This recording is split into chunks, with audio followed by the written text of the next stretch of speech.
Gostaria aqui de parabenizar a pessoa de Valdemir pela realização de um evento de tamanho vulto, né, um evento significativo para o nosso Estado, né. Ao mesmo tempo, agradecer também a Valdemir, a diretoria anterior do CBH-PPA, que nos antecedeu, né, pelo trabalho realizado e como todo processo democrático exige. Acho que cada um deixa sua parcela de contribuição para o sistema, né? Então, houveram avanços significativos aqui no âmbito da nossa bacia e nos foi confiada essa responsabilidade de assumir o CBH-PPA, um comitê estratégico dentro do nosso sistema, numa nova diretoria composta por 4 segmentos dos atores que compõem esse sistema, né? Representante da indústria, um representante dos usuários, um representante das instituições de pesquisa e ensino e um representante do poder público.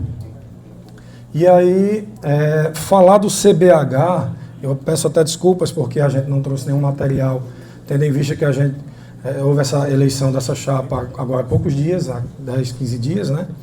E a gente não teve tempo hábil diante das reuniões e dos adiantamentos que tivemos que fazer, mas eu vou passar de forma sucinta a ideia, o prognóstico hoje da nossa bacia, que de fato nós temos hoje uma bacia complexa, né?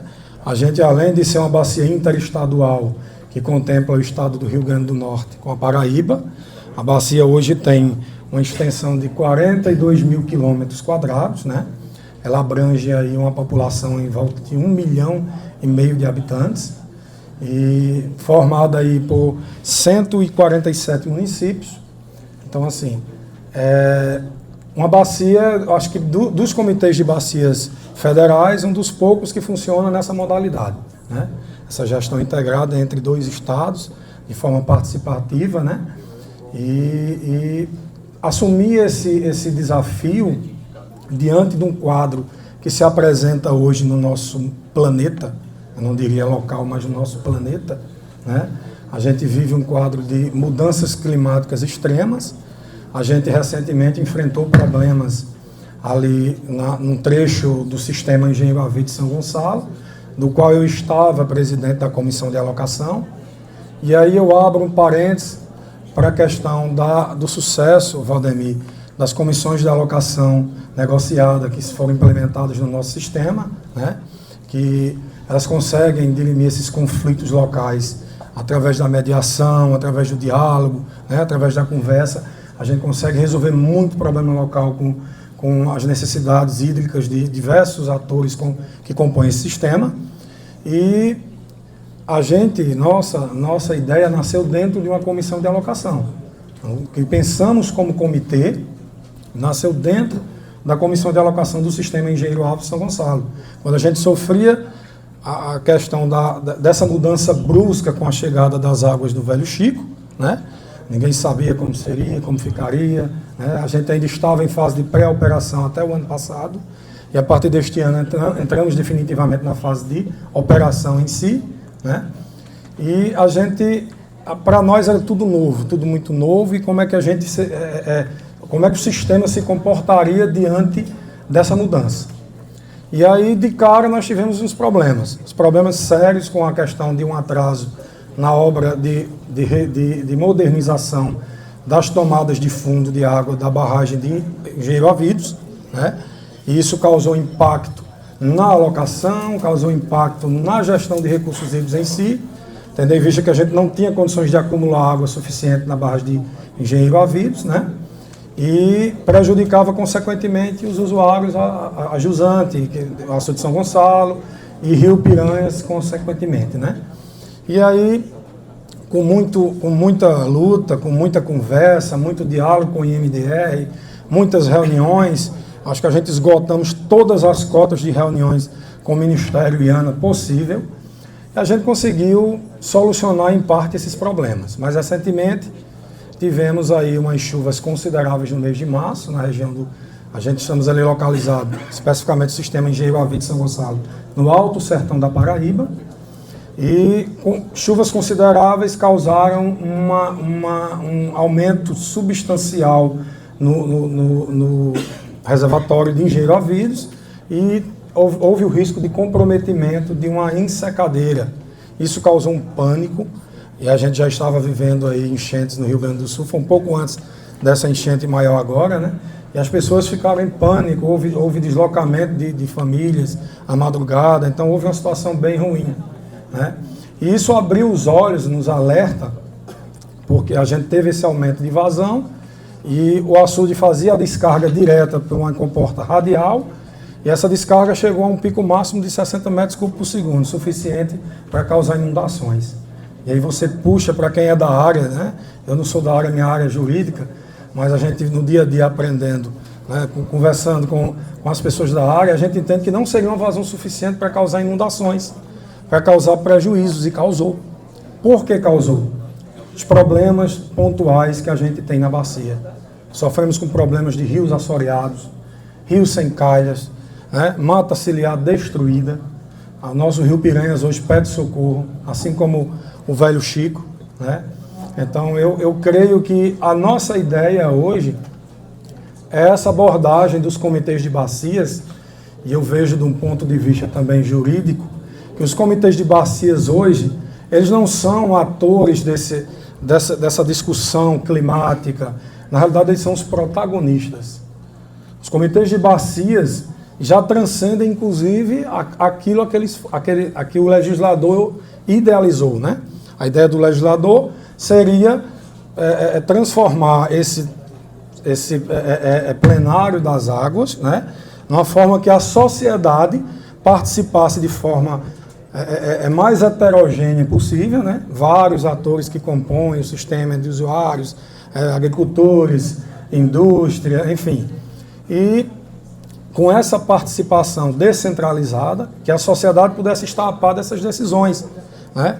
E aí os comitês de bacias, eu entendo, precisam de fato serem fortalecidos. Hoje, infelizmente, a gente vê um caminho contrário.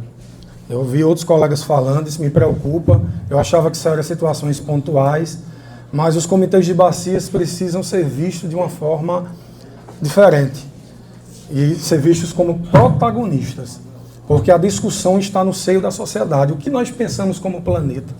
O que nós queremos para essa casa? É nossa casa. A Terra é nossa casa, não tem outro lugar. Nós não temos outro planeta. Então, a proporção que os extremos climáticos aumentam, né? A gente tem uma demanda maior de recursos hídricos, né? Cada vez maior, a demanda tanto pelo recurso como por qualidade. E a gente hoje vê isso na contramão, né? A gente vê a demanda aumentando, se é de acordo com a ONU, a gente tem um aumento de 1% anual nessa demanda. Então, daqui a 50 anos, nós vamos ter em torno de 35% de aumento e o recurso é o mesmo. Então, o que nós vamos fazer? Qual o papel dos comitês de bacias, né? Então, eu penso, sim, repito, os comitês são protagonistas nessa discussão. Os comitês precisam estar próximos do pequeno agricultor, instruindo a forma dele utilizar o recurso tão finito, tão raro, né? E que se nós não soubermos usar, ele vai acabar. Ele vai acabar e a gente não tem, talvez chegue a um estágio de não reparar, não ter retorno. Então a gente vive hoje, vocês que estão aqui, eu fico feliz de ver esse plenário, né, cheio, lotado, de pessoas interessadas pelo tema. A gente sabe que vocês são replicadores dessa ideia, né? Aonde vocês forem, nas suas comunidades, nos seus locais, vocês conseguem transmitir essa ideia de que a gente precisa agir e para ontem, né? Então, a gente vendo o exemplo do Rio Grande do Sul recente agora, e foi uma das coisas que me despertou. Os comitês de bacias do Rio Grande do Sul, na sua grande maioria, estavam desmobilizados, há 3 anos sem receber recursos, um desmonte catastrófico da legislação de proteção ambiental. Então a gente tinha todo um cenário perfeito para o desastre. E aí as pessoas não entendem, né? Ah, mas o desastre foi culpa de quem? Foi culpa de quem? É tudo uma sequência de erros. Seres humanos, infelizmente, ainda não aprenderam a lidar com esses extremos climáticos, né? E cabe a nós, comitês de bacias, de forma integralizadas, e eu acho que esse é o principal conceito. Não adianta que um prefeito lá na Foz, faça uma obra de revitalização. Eu vou dar o exemplo de Porto Alegre, por exemplo, o prefeito de Porto Alegre fizesse um trabalho de dique, contenção de dique, fizesse um trabalho que não fez, mas se fizesse feito. E os prefeitos que estão lá em cima nas nascentes, se não fizerem? E aí entra o papel dos comitês. Essa gestão integrativa dessas ações dentro de uma bacia. E essa, sim, é a minha opinião e a minha visão que tenho enquanto comitê de bacias. Eu acho que a gente já extrapolou as nossas atribuições legais do Parlamento das Águas meramente deliberativo. Eu entendo que os comitês precisam avançar nisso. Eu acho que há uma necessidade de ampliar esse debate dentro dos fóruns nacionais, para que os comitês também tenham outros poderes. Por que não? Os comitês, por exemplo, eu vou citar um exemplo básico aqui de uma situação em que uma gigantesca obra está sendo construída, uma gigantesca obra hídrica dentro do nosso sistema, dentro de uma bacia. Qual o papel do comitê? Só meramente consultivo? O comitê, através, por exemplo, de uma Câmara Técnica, não poderia ter o papel de veto em uma obra que claramente fosse prejudicial à nossa bacia? Então, sim, são pensamentos que devem, acredito, permear o debate em torno das comissões de alocação, em torno dos comitês de bacias, né? Eles têm que ser fortalecidos, precisam de recursos, precisam de atenção dos governos, né? Os governos não são inimigos, são parceiros, fazem parte desse sistema, e eu vejo assim. Então, voltando aqui para o nosso comitê, o desafio é muito grande. O comitê, por fazer parte de um sistema, Valdemir, integrado, sistema que compõe 2 estados, né? E está funcionando assim desde o ano de 2009, né? E por sua complexidade natural, agora nós temos adicionado um fator, a chegada das águas do Velho Chico. E as discussões giram em torno justamente disso. Você trazer água para um sistema que já tem problemas, né? Nosso sistema tem problemas. É inegável que nós temos assoreamento nos rios, como já foi falado.